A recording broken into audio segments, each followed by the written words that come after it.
to you upon my knee. T for two, and two for T. Me for you.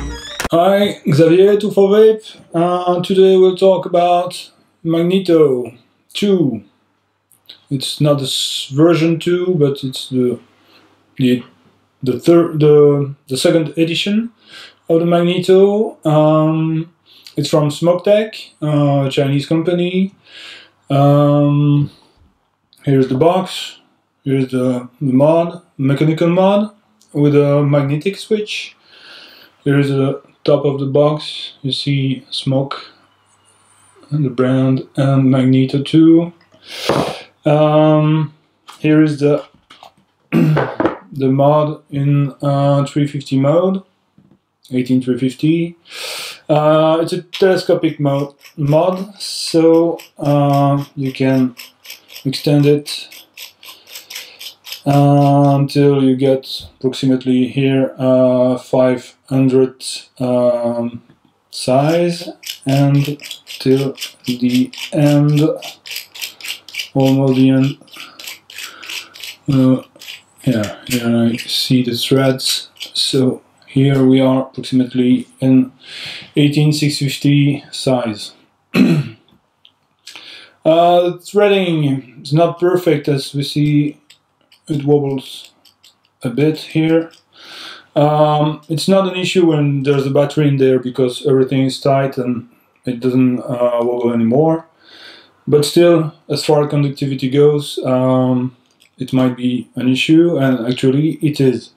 Because out of the box, let me check my notes.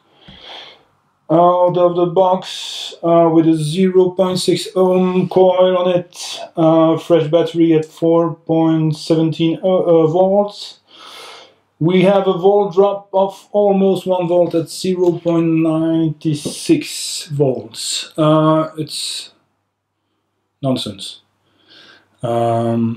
It's too much of a volt drop, but it could be partially fixed. And we will see later in the close-up how it is done.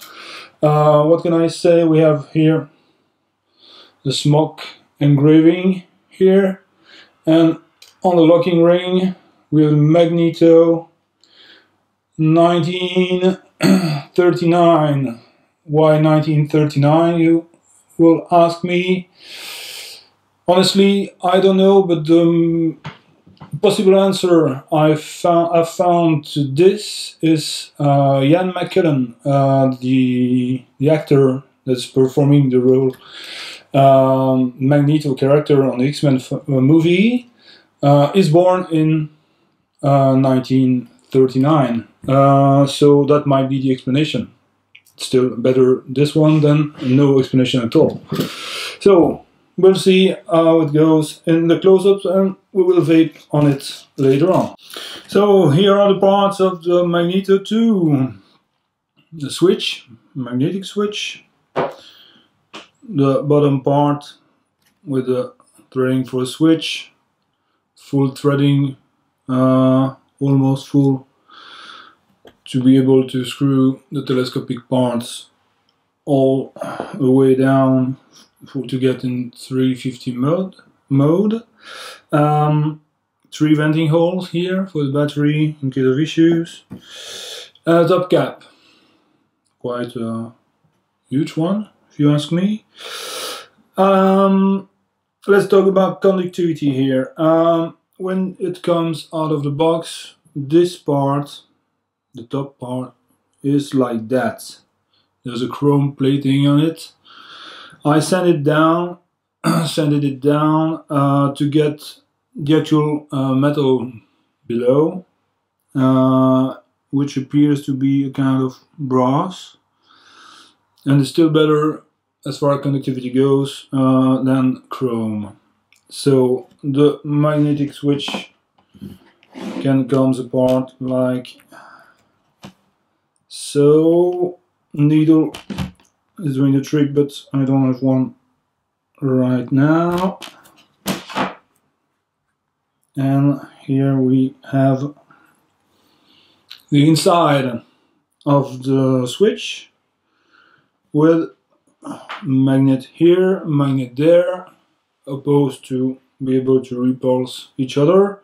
The contact part there is what looks like steel, and there too. I try to send them to see what's behind, in case it was chrome plated as this part, but it appears that it's still solid steel, so there's not much to do there, unfortunately. So that's for a switch improvement. We'll screw this all the way down. Here we go. Locking ring is smooth. There's a long course, but still smooth. The top cap, that's where the interesting things come. You need almost a special tool like this to unscrew it, and we will do it right now. Yeah, here we extract the whole assembly from the top cap, and we see there's a brass part here, brass part there. When it comes out of the box, it's plated with this. Looks like gold, but it's not gold. So it's still better to get the actual brass that's behind the gold, the fake gold, I would say, for a better conductivity. So you have to sand this. I used a piece of sandpaper, and you use this one is plated too, so you have to sand it down as well, like this. Always work in a plane surface, circular movements.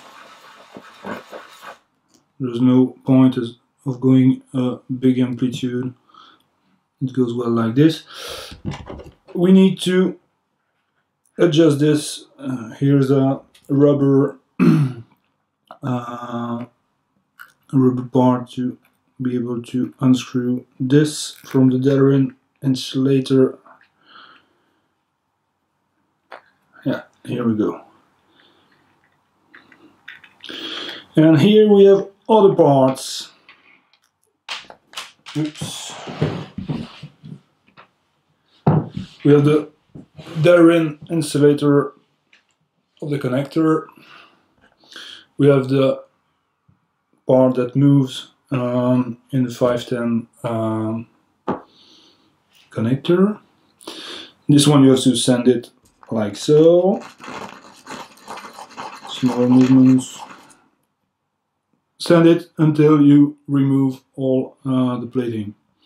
This is the inside of the 510 connector, which is spring loaded. So the electricity moves from this to this, going through this, hopefully this as well. So I recommend to sand the head of this piece to get a clean contact with this one. This base is plated as well. Sand it to have a better contact with the spring. The spring is plated as well, so we sand it to have it's a round shape. From the beginning it's a bit more flat in the end, but the plating is gone. The other side as well, like so. We remove metal dust from the connections. The part here inside, it's kind of a well with the two holes at the bottom, would need to be sanded as well, but it's not that easy to get there, and I prefer to let it like this. It's still an improvement, so if you manage to sand this as well, do it. It would be better. We will reassemble everything back together. Yeah, like so. So.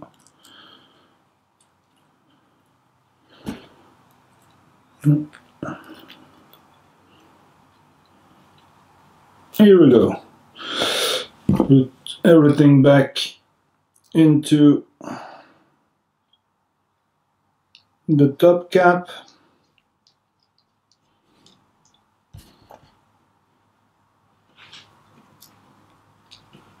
Using this tool is quite easier. Yeah, here we go. We are.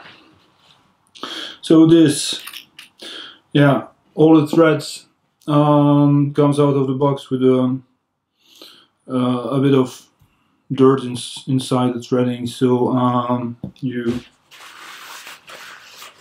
clean all of them up. Rescrew the top cap here, we screw this part there, we put a battery inside, magnetic switch, and you tighten everything up, not too hard. You don't want your battery to change of shape, but it still needs to be tight enough to get proper contact. So, like so, modified like this. Let me see my notes. The improvements, the improvement on the volt drop is still with the same battery, this time at 4.16 volts, with a volt drop of 0.53 volts. We came from an almost 1 volt drop to almost the half of it. So it's still quite an improvement on that mod. Okay, let's see how it vapes. So, how did it vape? Yeah, with a K-fan on it, it's quite good. It's quite good. It's really easy to use. Switch fires every time you use it. There's no misfire. The contact here and the top cap is good. No wobbling anymore once battery is inside and everything is tightened. So it's okay. You can use it in 650 mode, but in 500 or 352. So the advantage of using a telescopic mod. I wouldn't say it's beautiful, but I'm not favoring telescopic mods either, so depends on you. Might be you like that, me I don't, but as far as performance goes, out of the box it's awful, let's face it. 1 volt drop, 1 full volt drop out of the box is pure nonsense. Mod makers should pay attention to that, really. Once modified slightly, send it all the contacts, it's better. We have a half volt drop with a 0.6 ohm coil, so as long as you stay above 1 ohm, you won't face such a huge volt drop either, so it's still better to use this mod with this kind of atomizer rebuildables like Kfens, Typhoon GT, everything that doesn't go in sub-ohm category, so drippers are out of the equation, more or less. But it's not an expensive mod either. We got it from l'Univers du Vapoteur, French shop, at l-udv.fr for 50.90 euros. 50 euros 90 cents. So it's quite inexpensive. Don't expect to have the performance of a Pinoy mod that costs the double. For the price, if it's your first mechanical mod, it's a very good purchase. I recommend it to everyone who wants to go for a mechanical mod, and it's a first one. It's a good one. Be prepared still to get better performance to work on this. It still